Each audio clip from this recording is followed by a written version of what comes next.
عزیز دوستوں، بزرگوں اور بھائیوں، اللہ تبارک و تعالی اس دنیا کے اندر بہت سارے لوگوں کو منصب اور مقام عطا فرماتا ہے۔ بہت سارے لوگ ایسے ہوتے ہیں جنہیں اللہ تبارک و تعالی زندگی میں بڑے بڑے مواقع عطا کرتا ہے۔ وہ چاہیں تو اس موقع سے اپنے ذاتی مفادات حاصل کریں اور چاہیں تو ان اچھے مواقع کو ملت کی، مذہب کی، قوم کی خدمت کے لیے وقف کر دیں۔ کچھ لوگ ایسے ہوتے ہیں کہ جو کسی مقصد کے حصول کی طرف سفر تو کر رہے ہوتے ہیں، لیکن اس کے پیچھے زیادہ تر ان کے ذاتی مفادات کار فرما ہوتے ہیں، اور وہ اپنے دنیاوی مقاصد کے لیے، اپنے اور اپنے خاندان کے دنیاوی فوائد کے لیے کوشش کر رہے ہوتے ہیں۔ ایسے لوگ بھی محدود رہ جاتے ہیں، ان کی سوچ بھی محدود رہ جاتی ہے، اور کئی دفعہ کچھ تھوڑی دیر کے لیے ان کے نام ابھرتے ہیں اور پھر ہمیشہ کے لیے دب جاتے ہیں۔ کچھ لوگ ایسے ہوتے ہیں جو زندگی کے اندر اللہ کے لیے، اللہ تعالیٰ کی رضا کے لیے، رسول پاک صلی اللہ تعالیٰ علیہ وسلم کی خوشنودی حاصل کرنے کے لیے، دین کی، ملت کی، ملک کی سربلندی کے لیے آگے آنا چاہتے ہیں۔ میرا رب کریم قرآن مجید سورہ حج میں ارشاد فرماتا ہے کہ الذین ان مکناہم فی الارض، کچھ لوگ ایسے ہیں کہ اگر ہم انہیں زمین میں اقتدار دیں، زمین میں اگر ہم انہیں قابو دیں تو وہ کیا کریں گے؟ اقاموا الصلاۃ و آتوا الزکوٰۃ، وہ نماز قائم کریں گے، زکوٰۃ ادا کریں گے، وامروا بالمعروف، نیکی کا حکم دیں گے، ونہوا عن المنکر، اور لوگوں کو بری باتوں سے منع کریں گے۔ وہ دینی، فکری، اصلاحی انقلاب برپا کر دیں گے، نماز کو عام کریں گے، زکوٰۃ کو عام کریں گے، بھلائی کا حکم دیں گے اور برائی سے منع کریں گے۔ اللہ تبارک و تعالیٰ نے ان لوگوں کو جب اقتدار دیا، وہ کون لوگ تھے؟ سیدنا صدیق اکبر، حضرت فاروق اعظم، سیدنا عثمان غنی، حضرت مولا علی رضوان اللہ تعالی علیہم اجمعین۔ اللہ نے جب ان لوگوں کو اقتدار دیا زمین کے اندر، اللہ تبارک و تعالی نے انہیں نبی پاک علیہ الصلاۃ والسلام کی نیابت کے لیے چنا، تو ان لوگوں نے یہ انقلاب برپا کیا، نمازیں عام ہو گئیں، شوق سے لوگ صدقات و خیرات دینے لگے، بھلائی عام ہوئی، برائی کا کلا کما کیا گیا۔ ہمارے ہاں بھی لوگ احتساب کی باتیں کرتے ہیں، ہمارے ہاں بھی لوگ کہتے ہیں کہ میں رشوت خوری کو، کرپشن کو، ناجائز چیزوں کو ہمیشہ کے لیے جڑ سے اکھیڑ پھینٹوں گا۔ لوگ دوسروں سے مطالبہ کرتے ہیں کہ یہ سارے کام جائز کریں، لیکن خود اس پر عمل کرنے کو تیار نہیں ہوتے۔ یاد رکھ لیں کہ یہ جو احتساب ہے، یہ انسان کی اپنی ذات سے شروع ہوتا ہے۔ آپ جب نظام احتساب دنیا کے اندر مستحکم کرنا چاہتے ہیں تو اس میں پھر آپ کو اپنی ذات کو سامنے پیش کرنا پڑے گا۔ آج ہم بات کرنے جا رہے ہیں سیدنا فاروق اعظم رضی اللہ تعالیٰ عنہ۔ تو جناب عمر فاروق رضی اللہ تعالیٰ عنہ کا جو نظام احتساب ہے، انہوں نے اس کو گھر سے شروع کیا تھا، اپنے آپ سے اس کا آغاز فرمایا تھا۔ ہمارے ہاں یہ ہوتا ہے کہ جس بندے کے اکاؤنٹ میں اچھے خاصے پیسے ہیں، وہ بل جمع کرانے جائے تو اسے لائن میں نہیں لگنا پڑتا، مینیجر صاحب اسے آگے بلا لیتے، تو وہ بعد میں کیا کہہ رہا ہوتا ہے؟ کہتا دیکھو اللہ نے کتنی عزت دی ہے، مجھے لائن میں نہیں لگنا پڑا۔ بھائی لائن میں لگنا تو آپ کا یہ تھا کہ آپ سمجھتے کہ سارے مسلمان ہیں، مومنین ہیں، برابر ہیں، تو میں کسی کو تکلیف میں مبتلا نہ کروں۔ جب آپ آگے چلے گئے تھے تو آپ نے بہت سارے لوگوں کا حق مارا تھا، وہ لائن میں جو لگے ہوئے تھے ان کا وقت لمبا ہو گیا تھا۔ آپ نے تو اپنے آپ کو احتساب کے لیے پیش ہی نہیں کیا، بلکہ آپ نے کہہ دیا کہ جناب میرا تو رتبہ اعلیٰ ہے، لہذا یہ میرا حق بنتا تھا، مجھے تو استحکام ملنا چاہیے تھا۔ یہاں بہت سارے لوگوں نے اپنے حق میں چیزوں کو اور رنگ میں پیش کیا۔ سیدنا فاروق اعظم رضی اللہ تعالیٰ عنہ نے اس نظام احتساب کو اپنے گھر سے شروع فرمایا۔ حضرت عمر فاروق رضی اللہ تعالیٰ عنہ اپنے بچوں سے فرمایا کرتے تھے کہ جب میں حکم لوگوں کو کروں گا نا، اپنی رعایا کو، مسلمانوں کو میں کوئی حکم دوں گا تو تمہیں پہلے اس پر عمل کرنا پڑے گا۔ آپ فرمایا کرتے تھے یاد رکھنا، لوگ تمہیں اس طرح دیکھیں گے، لوگ اس طرح تمہیں دیکھیں گے جس طرح گوشت کھانے والا پرندہ گوشت کو دیکھا کرتا ہے. چیل گوشت کھاتی ہے تو کیا کبھی اس کو پیغام بھیجنا پڑا ہے کہ تو آجا یہاں گائے مر گئی ہے, بھینس مر گئی ہے؟ خود بخود اس کی نظر ہوتی ہے, وہ پہنچ جاتی ہے. جناب عمر فرمانے لگے میرے گھر والوں, میرے بیٹوں, میری بیٹیوں, میری اہلیہ, لوگ تمہیں اس طرح دیکھیں گے جس طرح گوشت کھانے والے پرندے دیکھتے ہیں. لہذا میں جب کسی کو عمل کروں تو پہلے تمہیں اس پر عمل کرنا پڑے گا جب میں کسی کو حکم دوں. آپ فرمانے لگے یاد رکھنا اگر تم نے میرا حکم نہ مانا تو غیروں نے حکم نہ مانا تو انہیں ایک سزا ملے گی, اور اگر میرے گھر والوں نے نہ مانا تو ڈبل سزا ملے گی. تم پر ڈبل سختی کی جائے گی کہ تم نے میری بات کیوں نہیں مانی. یہ نظام احتساب ہے. ہم نہ دوسروں کے بچوں کا گلا کاٹ کے اپنے بچوں کی خوشیاں لینا چاہتے ہیں. ہم چاہتے ہیں کہ دوسروں کے بچوں کے حصوں کا مال میرے گھر میں آ جائے. آ جاتا ہے. کچھ لوگوں کی سیاست چل جاتی ہے, کچھ لوگوں کا فریب اور فراڈ کام کر جاتا ہے, لیکن وہ گھر روشن نہیں ہوتے. ان گھروں میں پیسہ ہوتا ہے پر قرار رخصت ہو جاتا ہے. ان گھروں میں آسانیاں اور وسعتیں تو آ جاتی ہیں لیکن ایک دوسرے کا احترام ختم ہو جاتا ہے. سیدنا فاروق اعظم رضی اللہ تعالیٰ عنہ کا یہ طریقہ تھا کہ وہ اپنے بچوں پر سختی کرتے. آپ ہمارے ملک میں یہ نظام ہے, موجودہ حکمران ہو یا ان سے پچھلے, بچے سب کے ملک سے باہر رہتے ہیں. یہاں رہتے ہیں تو محلات میں, باہر جاتے ہیں تو بڑی بڑی آسائشوں میں. ان کے بچوں کے لیے قانون بھی الگ سے ہیں, قاعدے بھی الگ سے ہیں, اور ہمارے ملک کے اندر تو ایک باقاعدہ پروٹوکول کا سسٹم ہے. اس سسٹم سے گزر کر بڑے بڑے لوگ چلنا پسند کرتے ہیں. ہمارے زمانے میں بھی کچھ چیزیں سرکاری ہوتی ہیں خالص, لیکن عجیب نظام ہے نا, ہر چیز کا کرایہ بڑھ جاتا ہے, سرکاری دکان کا نہیں بڑھتا. باقی دکانیں 5-6 سال کے لیے ملتی ہیں, سرکاری دکان پہ آپ قبضہ کرنا چاہیں تو پورے 100 سال کے لیے مل جاتی ہے. چونکہ یہ عام عوام کی پراپرٹی ہے تو اس کے ساتھ جو مرضی کو سلوک کرے. ایک سرکاری چراگاہ تھی جس کے اندر جانور چرا کرتے تھے. ہمارے ہاں بھی پنجاب میں کچھ جگہیں ہوتی ہیں تو ہم لوگ کہتے ہیں شام لاٹ ہے. سرکاری چراگاہ میں جانور چرا کرتے تھے. حضرت عمر فاروق رضی اللہ تعالیٰ عنہ کے صاحبزادے سیدنا عبداللہ ابن عمر رضی اللہ تعالیٰ عنہ نے بھی ایک اونٹ خرید لیا. تو سب لوگوں کے جانور سرکاری چراگاہ میں چرتے تھے, آپ نے بھی اپنا جانور وہاں چرنے کے لیے, کھانے پینے کے لیے چھوڑ دیا. وہ جب اونٹ آیا تو پتلا تھا, کچھ دنوں کے بعد وہ فربا ہو گیا, طاقتور ہو گیا, موٹا تازہ ہو گیا. حضرت سیدنا عبداللہ ابن عمر رضی اللہ تعالیٰ عنہ نے بیچا تو وہ ڈبل قیمت سے بھی زیادہ کا بکا, کیونکہ پہلے دبلا پتلا تھا, اب موٹا تازہ فربا ہو گیا. حضرت سیدنا فاروق اعظم رضی اللہ تعالیٰ عنہ کو پتا چلا تو بلایا, فرمایا پتر اونٹ بیچ دیا ہے؟ ابا جی بیچ دیا ہے. فرمایا کتنے کا خریدا تھا؟ اتنے کا. بیچا کتنے کا؟ ڈبل قیمت بتائی. فرمایا اس طرح کر کے اصل رکھ لے اور جو اوپر ملی ہے مجھے دے دے. حضور آپ نے کیا کرنی ہے؟ فرمایا میں سرکاری خزانے میں جمع کروں گا. حضور کیوں؟ فرمایا اس لیے کہ تیرا اونٹ سرکاری جگہ پہ چرا کرتا تھا, وہ گھاس سرکاری جگہ سے کھاتا تھا. حضور سب کے کھاتے. حضرت عبداللہ ابن عمر کہنے لگے سب کے کھاتے ہیں. آپ فرمانے لگے تو سب میں شامل نہیں ہے, تو امیر المومنین کا بیٹا ہے, تجھے میں یہ حق نہیں دے سکتا, تیرے اوپر تھوڑی سختی زیادہ کی جائے گی, تجھے یہ حق نہیں ملے گا. تو اپنے اونٹ کو چونکہ سرکاری چراگاہ میں چرایا کرتا تھا, لہذا تجھے وہ جو اصل رقم یہاں جمع کرانی پڑے گی. ہمارے تو بچے پہلی بات تو یہ ہے کہ بات ہی نہیں سنتے. یہ سب کے بچوں کی بات کر رہا ہوں, وہ ٹیچر کے بچے ہوں, سیٹھ کے بچے ہوں, پیر کے بچے ہوں, امام صاحب کے بچے ہوں, کسی کے بچے ہوں, پہلے تو سنتے نہیں. اور اللہ خیر کرے اگر آپ کوئی سنانا چاہیں تو فوری طور پر وہ ہوم منسٹری کے پاس پہنچ جاتے ہیں, ان کی اماں ان کی وکیل بن جاتی, آپ کہہ ہی کچھ نہیں سکتے, حالات رخ بدل جاتے. اس کا نقصان یہ ہوتا ہے کہ ان کو تراشا نہیں جا سکتا, ان کو ہیرے نہیں بنایا جا سکتا, ان کے اوپر کچھ ایسی میل کچیل چڑھ جاتی ہے جو بڑی عجیب و غریب ہوتی ہے.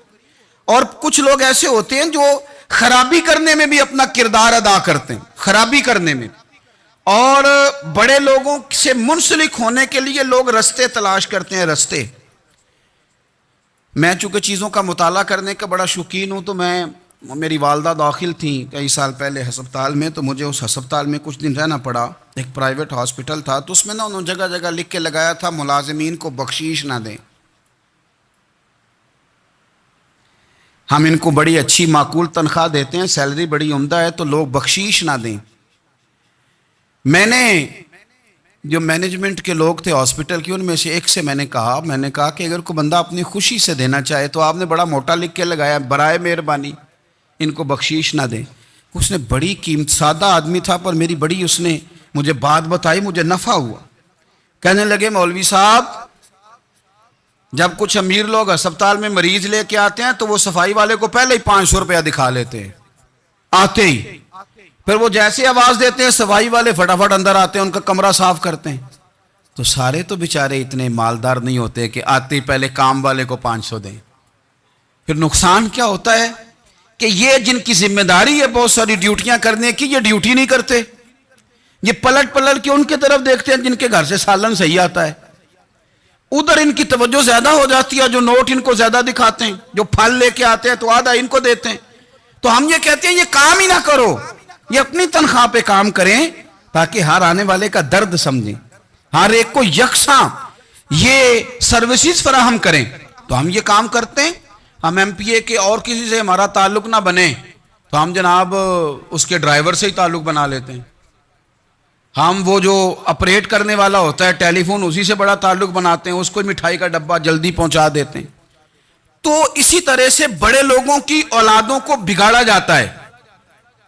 حضرت عاصم بن عمر رضی اللہ تعالیٰ عنہ، یہ سیدنا فاروق اعظم کے بیٹے تھے، مصر گئے تو لوگوں کو پتا چلا حضرت عمر کے بیٹے آئے، لوگوں نے تحفے دیے، بڑی بڑی چیزیں آپ کو دی، حضرت عمر کا بیٹا آیا ہے، بڑے گفٹ دیے۔ تو صاحبزادے واپس آئے تو ان کے پاس بڑے تحائف تھے۔ سیدنا عمر فاروق رضی اللہ تعالیٰ عنہ نے دیکھا تو فرمایا ادھر لانا تحفے۔ کہا ابا جی لوگوں نے مجھے دیے ہیں۔ فرمایا تو نے کیوں بتایا تھا کہ میں امیر المومنین کا بیٹا ہوں؟ کہا حضور ان کو ویسے ہی پتا چل گیا۔ فرمانے لگے پتر یہ تحفے تمہیں اس لیے ملے ہیں کہ تم امیر کے بیٹے ہو، یہ تحفے تمہارا حق نہیں، چونکہ تمہیں اس کرسی کی وجہ سے ملے ہیں اور یہ کرسی مسلمانوں کی ہے، لہذا یہ حق بھی مسلمانوں کا ہی ہے، یہ لا سارے مال غنیمت میں جمع کیے جائیں گے۔ آپ اپنے گھر سے جب احتساب شروع کرتے ہیں، اپنے گھر سے، اور یہ یاد رکھیں یہ جو لوگ آتے ہیں آپ کے بچوں کو نوازنے کے لیے، یہ انہیں خراب کرتے ہیں، بگاڑ پیدا کرتے ہیں، یہ عجیب و غریب سی چیزوں میں مبتلا کر دیتے ہیں، بچوں کا نقصان ہوتا ہے کل کلام۔ پھر جو شاپر اچھا لے کے آئے پیر صاحب کے بچے ذرا اس سے پیار سے ملتے ہیں، نقصان ہو جاتا ہے، یہ دستے نگر ہو جاتے ہیں، یہ لوگوں کی طرف جیتے ہیں، دوسروں پہ ڈیپینڈ کرنے لگتے ہیں۔ حضرت ابو موسیٰ اشعری رضی اللہ تعالیٰ عنہ نے پہلے تو ایک قلین بڑا سونا تھا، تو آپ نے حضرت عمر کے گھر بھیج دیا کہ چلو ان کے گھر میں ان کی اہلیہ بچھا لیں گی، کہیں سے تحفہ آیا۔ پھر وہ جس کمرے میں مال غنیمت اور خزانہ رکھا جاتا تھا اس کی صفائی کر رہے تھے تو ایک دینار مل گیا، تو وہ دینار بچے سارے جا رہے تھے تو ان میں سے حضرت عمر کے ایک بیٹے کو چھوٹے کو بلایا اور بلا کے کہا پتر یہ دینار لے لو۔ حضرت عمر نے دیکھا کہ بیٹے کے ہاتھ میں دینار بھی ہے اور گھر میں قالین بھی ہے، ایک موقع پہ وہ قالین گیا، ایک موقع پر بچے کو ایک دینار دیا، تو حضرت عمر اپنی اہلیہ سے پوچھنے لگے یہ کہاں سے آیا قالین؟ کہا جناب ابو موسیٰ اشعری رضی اللہ تعالیٰ عنہ نے بھیجا ہے۔ بیٹے سے پوچھا دینار کہاں سے آیا؟ کہا مجھے انہوں نے ہی دیا ہے۔ آپ نے وہ دینار بھی لیا اور قالین بھی لیا اور اس کو لپیٹا اور جناب ابو موسیٰ اشعری کو بلایا اور اتنے سخت ناراض تھے، فرمانے لگے ابو موسیٰ اشعری سے کہنا میرے پاس پیدل آئے، گھوڑے پہ نہ آئے۔ اور جب آئے حضرت ابو موسیٰ اشعری تو جناب عمر اتنے ناراض ہوئے کہ وہ قالین لپیٹ کے تو ان کے سر پہ مار دیا۔ فرمانے لگے پکڑو اپنا دینار، تمہیں پورے مدینے میں میرے بیٹے کے علاوہ کوئی اور نہیں ملے تھا جسے تم خراب کر سکو، میرا پتر ہی ملا تھا بگاڑنے کی، کس نے اجازت دی تم میرے بیٹے کو دینار دو؟ کیوں لائے تم میرے گھر میں قالین؟ حضرت عمر فاروق رضی اللہ تعالیٰ عنہ فرمانے لگے میں زمین پہ سونے کا عادی ہوں، زمین چٹیل بھی ہو تو رب کا بندہ بن کے سوتا ہوں تو اللہ مجھے آرام اور سکون کی نیند عطا فرما دیتا ہے، مجھے تمہارے مخملوں کی اور قالینوں کی ضرورت نہیں ہے۔ احتساب یہاں سے شروع ہوتا ہے بھائی، یہاں ہم نہ اپنے گھر میں بیٹھ کے مایوس مایوس باتیں کرتے ہیں، اور فلانے کے بچے کہاں پہنچ گئے، فلانے کے بعد بڑا پیسہ آ گیا، میں کچے مکان میں رہوں، میں یہ کروں، دیکھو مجھے نہیں سہولی۔ یہ تو آپ مایوسی والی باتیں کر رہے ہیں، یہ تو آپ کمزور باتیں کر رہے ہیں، یہ تو اس طرح کی باتیں تو ہارے ہوئے لوگ کرتے ہیں۔ اس طرح کا لب و لہجہ تو ان لوگوں کا ہوتا ہے جو احساس کمتری کا شکار ہوتے ہیں۔ یہ آپ نے کس طرح کا لب و لہجہ، اور اپنے بچوں کو آپ بھکاری بنا رہے ہیں تاکہ دوسروں کو دیکھیں تو مایوس ہو جائیں۔ اٹھ باندھ کمر کیوں ڈرتا ہے، پھر دیکھو خدا کیا کرتا ہے۔ آپ کا جو احساس ہے وہ اتنا خوبصورت ہو، آپ کے لہجے کے اندر اس قدر ٹھہراؤ ہو، آپ کو اطمینان آ چکا ہو، اور آپ کے بچے کبھی بھی کمپیریزن نہ کریں اپنا کسی کے ساتھ، کبھی بھی انہیں کرنے نہ دیں۔ آپ وہ کبھی یہ بات نہ کریں کہ فلانے زیادہ اچھا کھاتے پیتے ہیں تو ہم کدھر ہیں، کرنے نہ دیں انہیں بتائیں کہ بیٹا اپنی مٹی پہ چلنے کا سلیقہ سیکھو، سنگ مرمر پہ چلو گے تو پھسل جاؤ گے۔ ان کو بتائیں کہ جو تمہارے پاس ہے یہ خدا کا عطیہ ہے، اسی پر تم نے قناعت کرنی کبھی بھی۔ حضرت زید بن حارثہ سے نبی پاک صلی اللہ علیہ وسلم کو بڑا پیار تھا، پھر ان کے بیٹے حضور کے غلام زادے حضرت اسامہ بن زید کے ساتھ بھی حضور بڑا پیار کرتے، لیکن یہ تو مسلمہ حقیقت ہے نا کہ عظمت اور شان تو سیدنا فاروق اعظم کی زیادہ ہے۔ امت کا اتفاق ہے کہ نبیوں کے بعد سب سے بڑا درجہ جناب صدیق اکبر کا، اور پھر اللہ نے مقام عطا کیا حضرت فاروق اعظم کو۔ یہ بڑے لوگ تھے۔ ایک دفعہ مال تقسیم ہو رہا تھا تو حضرت عمر رضی اللہ تعالیٰ عنہ نے نا حضرت اسامہ بن زید کو 4000 دینار دیے، اور اپنے بیٹے عبداللہ ابن عمر کو 3000 دینار دیے۔ تو حضرت عبداللہ ابن عمر گھر جا کے کہنے لگے، ابا جی اسامہ میں وہ کون سی خوبی ہے جو میرے اندر نہیں، اور اسامہ کے باپ میں وہ کون سی خوبی ہے جو آپ کے اندر نہیں۔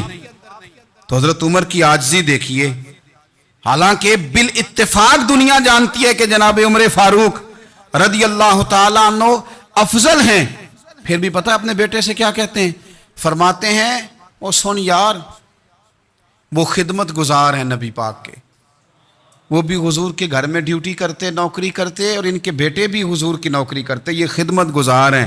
فرمانے لگے اگر تو نے پوچھ لیا تو سن، پھر میری تو رائے یہ ہے کہ تیرے سے زیادہ اسامہ بن زید حضور کی نظر میں پیارے ہیں، اور اسامہ کا باپ تیرے باپ سے زیادہ نبی پاک کا پیارا ہے۔ کوئی کمپیریزن کرنے نہیں دیا، بچوں کو کسی ایسی جگہ کھڑے ہونے نہیں دیا، فرمایا یہ وجہ ہے، یہ انداز ہے کہ تو زیادہ پیارا ہے۔ حضرت عمر فاروق رضی اللہ تعالیٰ عنہ پسند نہیں کرتے تھے، ذرا برابر بھی پسند نہیں کرتے تھے کہ کوئی شخص، اور مال آتا تو اپنے رشتہ داروں کو نوازنے سے بچتے۔ مال غنیمت آتا ہے نا، ہمارے ہاں تو اللہ خیر کرے جب کوئی بندہ کونسلر بنتا ہے، چیئرمین بنتا ہے، تو ٹھیکہ کس کو دیتا ہے؟ کوئی چلو بھتیجا مل جائے، کوئی بھانجا مل جائے، کوئی چھوٹا بھائی، اسے بھی کام مل جاتا ہے ساتھ۔ نوازنے پہ لوگ آتے ہیں تو وہ تلاش کرتے ہیں کہ کہاں کہاں کو میرا ہے، وہ ٹینڈر ہی ان کے نام کے پاس ہوتے ہیں جن کی طرف ذرا نظر کرم زیادہ ہوتی۔ حضرت عمر فاروق مال تقسیم کر رہے تھے تو بیٹی آگے کہنے لگی، ابا جی رشتہ داروں کا بھی حق ہوتا ہے، آپ سب کو دیتے ہیں، آپ کے اپنے آپ کے قریب ہی نہیں آتے۔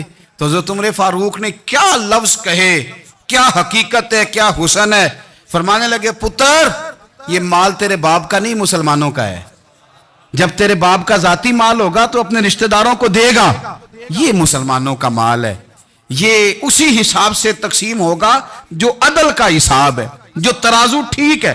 فرمایا تو مجھے یہ مشورہ نہ دے، یہ مسلمانوں کا مال۔ یہاں سے نظام احتساب شروع ہوتا ہے، یہاں سے انسان آگے بڑھتا ہے، اور پھر کوئی تکلف نہیں کسی پر حضرت عمر کا، کوئی چھوٹا ہے یا بڑا ہے۔ حضرت ابو سفیان رضی اللہ تعالیٰ عنہ سردار رہ چکے ہیں مکے کے، بڑے آدمی،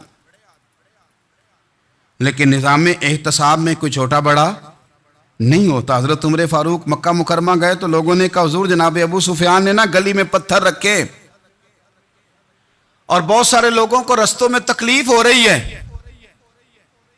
تو حضرت ابو سفیان رضی اللہ تعالیٰ عنہ سے بھی لوگ کہہ دیتے تو وہ بھی اٹھا دیتے، لیکن لوگوں نے چونکہ وہ سردار تھے، بڑے تھے، تو لوگوں نے ان سے کہا نہیں۔ حضرت عمر جب آئے تو کہا تو جناب عمر نے پرواہ نہیں کی، خود آئے جناب ابو سفیان سے کہا یہ پتھر آپ نے رکھے؟ کہا حضور ہاں۔ فرمایا یہ بھی اٹھائیے، یہ بھی اٹھائیے، یہ بھی اٹھائیے۔ جب وہ اٹھا رہے تھے تو حضرت عمر کہہ رہے تھے شکر نہیں اللہ کا کہ عمر کہہ رہے ہیں اور ابو سفیان مانتے جا رہے ہیں. شکر نہیں. یہ نظام احتساب ہے کہ بڑا ہو یا چھوٹا ہو اس کو یہ حق حاصل نہیں ہے کہ مسلمانوں کو وہ کسی تکلیف میں کسی بھی صورت میں مبتلا کرے, کہیں بھی کسی جگہ بھی, اس کو یہ والی اجازت نہیں. حضرت سیدنا عمر فاروق رضی اللہ تعالی عنہ. پھر ایک اور بات تھی, میں کئی دفعہ یہ بات کہتا ہوں اور مجھے ذاتی طور پر اس کا بڑا تجربہ ہے. کچھ لوگ نا خوشامد پسند ہو جاتے ہیں, بڑی عمدہ تعریف کرتے ہیں, اوئے ہوئے ہو پول باندھتے ہیں پورے. آپ کے پاس آئیں گے تو کہیں گے جناب آپ سے زیادہ اچھا بندہ ہی کوئی نہیں. تو وہ نا آپ سے کام نکلواتے ہیں, پھر وہ کسی دوسرے کے پاس جاتے ہیں تو اسی طرح کا رویہ وہ دوسروں کے ساتھ کرتے ہیں. یہ عام لوگوں میں بھی مرض ہوتا ہے, عام لوگوں میں بھی. اور بادشاہ ہو بندہ اگر, پھر تو اس کا دل کرتا ہے میں اگر بادشاہ سلامت ہوں تو 2-4 بندے دیہڑی پہ رکھ لوں پر میری تعریف ضرور کریں. پابندی ہوتی ہے, لوگ یہ کام بڑے شوق سے کرتے ہیں. اور شیخ سعدی فرمایا کرتے تھے لکڑی کو گھن کھا جاتی ہے اور بڑے لوگوں کو خوشامد کھا جاتی ہے خوشامد. حضرت عمر فاروق رضی اللہ تعالیٰ عنہ اس معاملے میں بھی بڑے مضبوط تھے. ویسے مجھے اور آپ کو اچھا کون لگتا ہے؟ ہماری غلطیاں بتانے والا. ہمارے ایسا فرمایا کرتے تھے اپنے دشمنوں کی باتوں پر بھی غور رکھو, تمہارے دشمن تمہیں نکھار دیتے ہیں. تمہارے اندر جو کوتاہیاں ہوتی ہیں وہ تمہیں پتہ چل جاتی ہیں کہ یہاں میری اصلاح ہو رہی. ان پر غور کرو وہ کیا کہتے ہیں. حضرت عمر فاروق کی تعریف کی ایک بندے نے, کمال تعریف کی. وہ اس کا خیال تھا کہ رزلٹ بڑا شاندار آئے گا. بادشاہ کی تعریف ہوتی تھی تو پھر تھیلی جاتی تھی اشرفیوں کی, کمال رزلٹ آئے گا. تو حضرت عمر جب وہ پوری کر چکا نا بات تو فرمانے لگے تو خود بھی ہلاک ہوا اور مجھے بھی ہلاک ہی کر دیا ہے. خود بھی تباہ ہوا ہے مجھے بھی تباہ کر دیا. کس طرح کی باتیں کر رہا ہے. ایک بندہ اور آیا اور اس نے آ کے کہا کہ پوری امت میں سب سے افضل ہے فاروق اعظم آپ ہی ہیں. تو حضرت عمر فاروق فرمانے لگے تجھے تیری ماں روئے, ابو بکر تجھ سے بھی افضل تھے, تیرے باپ سے بھی افضل تھے, اور صدیق اکبر مجھ سے بھی افضل ہے اور میرے باپ سے بھی افضل ہے. یہ تو کس طرح کی بات کر رہا ہے. یہاں ہر شے ہضم نہیں ہو جاتی, فوری طور پہ لوگ ڈکار بھی پورا نہیں لیتے. قرآن مجید نے کہا فَلَا تُزَكُّوا أَنفُسَكُمْ هُوَ أَعْلَمُ بِمَنِ اتَّقَى. اپنے منہ سے نہ کہو میں پاک صاف ہوں, اللہ زیادہ بہتر جانتا ہے کہ تم میں سے پرہیزگار کون ہے. اپنے منہ سے تعریفیں کرتے کراتے ہو, یہ مزاج چھوڑ دیں. حضرت عمر رضی اللہ تعالیٰ عنہ پسند نہیں کرتے تھے. ایک آدمی نہ چلتا تھا وہاں تو بڑا متکبرانہ چال کے ساتھ چلتا. حضرت عمر نے دیکھا, یہاں تک احتساب فرماتے تھے, زمین پہ زور زور سے پیر پٹکتا, چال بڑی اس کی متکبرانہ, لوگ بڑے پریشان ہوتے. حضرت عمر نے ایک دن سمجھایا, باز نہیں آیا. اگلے دن پہ درہ نکال لیا, لگائے 4 درے, فرمایا آج کے بعد نہ چلنا اس طرح مدینے میں پیر پٹک پٹک کے. اس وقت تو اسے غصہ لگا, لیکن کچھ دیر کے بعد نا جب غصہ اترا تو حضرت عمر کے پاس آیا, کہنے لگا حضور اللہ آپ کا بھلا کرے, آپ نے درے نہیں مارے, آپ نے تو شیطان بھگا دیا جو میرے ساتھ چمٹا ہوا تھا. چمٹا ہوا شیطان آپ نے مجھ سے بھگا دیا ہے. یاد رکھیں مسند امام احمد بن حنبل میں حدیث ہے, اللہ کے پیارے رسول صلی اللہ علیہ وسلم فرماتے ہیں جو دنیا میں متکبرانہ چال کے ساتھ چلتا ہے نا, قیامت کے دن وہ اللہ سے اس حال میں ملے گا کہ رب اس سے ناراض ہوگا. متکبرانہ چال سے نہیں چلیں گے. تو حضرت فاروق اعظم رضی اللہ تعالیٰ عنہ کا یہ طریقہ تھا کہ آپ خیال کرتے. اور پتہ کس طرح کا آپ کا مزاج تھا؟ فرماتے تھے تقسیم کرو, دوسروں کا بھی خیال رکھو. جس طرح بندہ دیوانہ وار نہیں لوگوں کا خیال رکھتا کہ بندہ بگڑے کوئی نہ, دیوانہ وار. کچھ لوگ تبلیغ کرتے ہیں رسمی, اور کچھ لوگ ایسے ہوتے ہیں جو لوگوں کی اصلاح میں دیوانے ہو جاتے ہیں. ان کی خواہش ہوتی ہے یہاں بھی بندہ ٹھیک ہو جائے, یہاں بھی بندہ ٹھیک ہو جائے, یہاں بھی بندہ ٹھیک ہو. کچھ لوگ کڑی نگرانی کرتے ہیں کہ انسان بگڑنے نہ پائے. حضرت عمر فاروق رضی اللہ تعالیٰ عنہ نا گوشت والی دکان کے پیچھے جا کے بیٹھ گئے کئی دنوں تک. وہ کہنے لگا حضور یہاں کیا ہے؟ فرمایا تو اپنا کام کرنا. گوشت والی دکان پہ بیٹھے, کام کر اپنا. نگرانی کرنے لگے حضرت عمر. پھر آپ نے نا وہ بندے پکڑ لیے. کون؟ جو 2 دن مسلسل گوشت خریدنے آئے. پکڑ کے کھڑا کر لیا. فرمایا تو کل بھی گوشت لینے آیا تھا؟ حضور ہاں. فرمایا آج پھر کھائے گا؟ حضور جی. تو آپ فرمانے لگے کیا تیرے محلے سے غربت ختم ہو گئی ہے؟ تیرے رشتہ دار سارے پیٹ بھر کے کھاتے ہیں، تو دو دو دن گوشت لینے آتا ہے؟ فرمایا آج کے بعد مسلسل گوشت لینے آیا تو درے سے ماروں گا، خبردار یہ کام نہ کرنا. یہاں تک نظام احتساب کا جب خیال رکھا جائے پھر حالات بگڑا نہیں کرتے، پھر وہ قابو میں رہا کرتے. حضرت عمر فاروق رضی اللہ تعالیٰ عنہ اس ترتیب کے ساتھ اصلاح کرتے، اس ترتیب کے ساتھ. سیدنا فاروق اعظم رضی اللہ تعالیٰ عنہ کی ایک بات آخر میں عرض کرنی ہے، وہ میں بھی اپنے اوپر لاگو کروں، آپ بھی غور کریں. حضرت عمر فاروق رضی اللہ تعالیٰ عنہ نے خط لکھا حضرت ابو موسیٰ اشعری کو. آپ فرمانے لگے یاد رکھنا، جو گورنر، جو امیر اپنے رب کریم کی فرما برداری کرتا رہتا ہے نا، اس کی رعایا بھی اس کی فرما برداری کرتی. اور جو لوگ اپنے رب کریم کی فرما برداری چھوڑ دیتے ہیں، پھر جنہوں نے ان کی فرما برداری کرنی ہوتی ہے وہ ان کی فرما برداری چھوڑ دیتے ہیں. آپ نے سپہ سالاروں کو خط لکھے تھے، فوج کے جو جرنیل تھے، کمانڈو تھے، ان کو خط لکھے تھے. فرمایا جو سپاہی نماز نہیں پڑھتا اسے فوج سے نکال دو. اور ساتھ لکھا تھا یاد رکھو جو رب کا وفادار نہیں وہ ہمارا کیسے ہو سکتا ہے، نکال دو ان لوگوں کو، فوج سے الگ کر دو. ہم آج جو بے پناہ پریشان ہیں، ہمارے بچے بات نہیں مانتے، شاگرد بات نہیں مانتے، ہم شکوے کرتے ہیں، بے ادبی بڑھ گئی.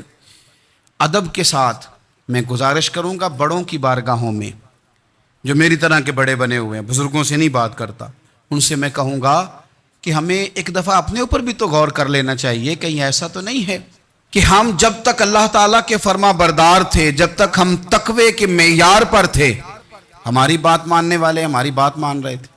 کہیں ایسا تو نہیں کہ ہم اس معیار سے ہل گئے ہیں تو اب جو ہمارے فرما بردار تھے وہاں سے ہل گئے. حضرت عمر رضی اللہ تعالیٰ عنہ فرمایا کرتے تھے کہ لوگوں کو عجب میں مبتلا نہیں ہونا چاہیے. خود پسندی کا جو ماحول ہوتا ہے اس سے لوگوں کو ہمیشہ نکلنا چاہیے. حضرت عمر کے ایک صاحبزادے نے کنگھی کر لی، اچھا لباس پہن لیا تو درہ مارا جناب عمر نے. تو آپ کی بیٹی کہنے لگی ابا یہ تو بالکل جائز ہے، اچھے کپڑے پہننا، اچھا لباس پہننا اور سر میں کنگھی کر لینا، اس پر درہ کیوں مار دیا؟ تو آپ فرمانے لگے بیٹا یہ خود پسندی میں مبتلا ہونے لگا تھا، یہ اپنے آپ کو بہت بھلا سمجھنے لگا تھا، اس کا خیال تھا کہ میں ہی ہوں، میرے علاوہ کوئی نہیں. یہ اس مقام پہ جا رہا تھا جہاں اس کی تربیت رک جاتی، اس لیے درہ مارا ہے. ایک دفعہ حکومتی معاملات کے اندر آپ کی اہلیہ نے مشورہ دینا چاہا. بڑے کام بیویاں نہیں کرتی، بڑے بڑے معاملات میں مداخلت نہیں کرتی. ہمارے بر صغیر میں وہ بادشاہ نہیں گزرا کہ جو فیصلہ کرتا تھا تو کرسی پہ بیٹھ جاتا تھا اور پردے کے پیچھے اس کی بیوی بیٹھ جاتی تھی، اور جب وہ فیصلہ سنانے لگتا تو یوں گردن پیچھے کرتا اور اہلیہ جو کہتی وہ فیصلہ سنا دیتا. لیکن ایک دفعہ خاتون نے ایک آدمی کو حضرت عمر نے معزول کیا تو آپ کی اہلیہ نے، اس آدمی کی اہلیہ حضرت عمر کی اہلیہ سے ملی ہوں گی، تو خاتون نے ذرا سفارش کرنی چاہی. تو جناب عمر فاروق رضی اللہ تعالیٰ عنہ کے ہاتھ میں عصا تھا، ڈنڈا تھا، 2-3 دفعہ زمین پہ مارا. فرمایا تمہیں کس نے اجازت دی ہے حکومتی معاملات میں مشورہ دینے کی؟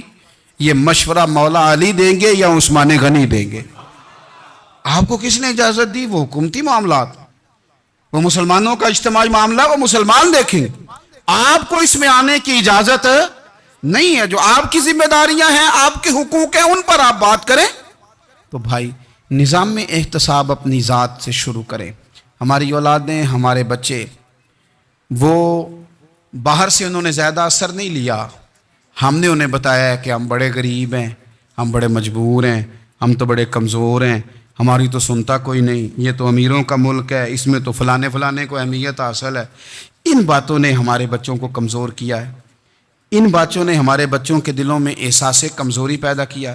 آپ ان کو جینا سکھائیں. آپ ان لوگوں کو بتلائیں کہ رب کریم نے جو تمہارے لیے بہتر سمجھا وہ تمہیں اپنے فضل سے بڑا عطا فرمایا ہے. آپ ان کو ان کے مقام پر رہ کر خوددار اور قناعت پسند ہونا سکھائیں. آپ یقین کریں گھر امن والا بن جائے گا. بچے اگر بھنا ہوا گوشت کھا رہے ہوں اور پھر بھی لاڑی رہے ہوں کہ مسالہ میری مرضی کا نہیں، سٹائل میری مرضی کا نہیں، ٹیسٹ میری مرضی کا نہیں، یہ والا گوشت میں نے نہیں کھانا، یہ اس طرح کر کے بنا ہوتا تو پھر میں نے کھانا تھا۔ وہ زیادہ خوفناک صورتحال ہو جاتی ہے۔ لیکن اگر ابا جی اماں جی گھر والے کھیتوں میں کام کر رہے ہوں اور بچے اچار کے ساتھ روٹی لے کے جائیں اور بننے پہ بیٹھ کے پھٹے پہ بیٹھ کے وہ پھر کھانا شروع کریں، اور جب وہ اچار آئے اور وہ ایک دوسرے کو کہیں کہ آج تو 2 کلے ہو گئے میرے کام کے، اس دفعہ تو دیکھنا ہماری فصل کتنی شاندار ہوگی، ایک دوسرے کو دیکھ دیکھ کے وہ ہنسیں اور مسکرائیں اور ان کی باتوں میں لذت ہو، اور پھر وہ کہیں کہ آم بڑے اچھے مل گئے تھے، دیکھو اچار کتنا سونا آ گیا ہے، دیکھو یہ کس قدر زیادہ اچھا ٹیسٹ ہے، تیل بھی بڑا اچھا ہے، گل بھی بڑے وقت پہ گیا ہے۔ آپ یقین کریں یوں لگتا ہے کہ کائنات کی سب سے بہترین روٹی یہ لوگ کھا رہے ہیں۔ یہ سوچ حضرت عمر نے ہمیں دی ہے، یہ فکر جناب عمر نے ہم تک پہنچائی ہے۔ اللہ ہمیں سمجھنے کی توفیق عطا فرمائے۔ آخر دعوایا ان الحمدللہ رب العالمین۔